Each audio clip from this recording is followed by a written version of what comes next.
আপনার আলাদা করে ওকে খাবার দিতে হবে না।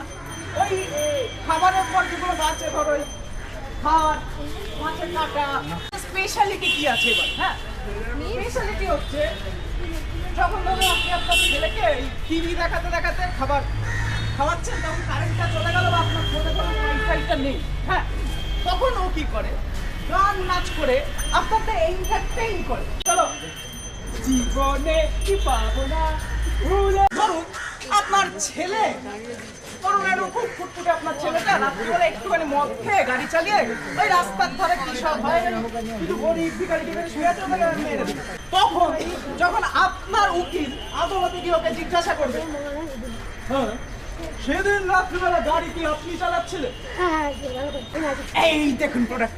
আমিও কিন্তু আপনাদের মতনই ভাবতাম, ঠিক আছে, তারপর বুঝলাম ওই উপর তলায় বসা ওই লোকগুলো ওরাই কন্ট্রোল করবে সব আমাদের। ওরা যদি বলে হাসতে আমরা হাসবো, ওরা যদি বলে প্রয়োজন আমাদের পু আমরা ল্যালা ল্যালা করে চাটবো। ওদের কথা যদি না শুনি, কি করে আমি কেএফসিতে যাব, ডমিনোতে যাব, সিসিডিতে যাব?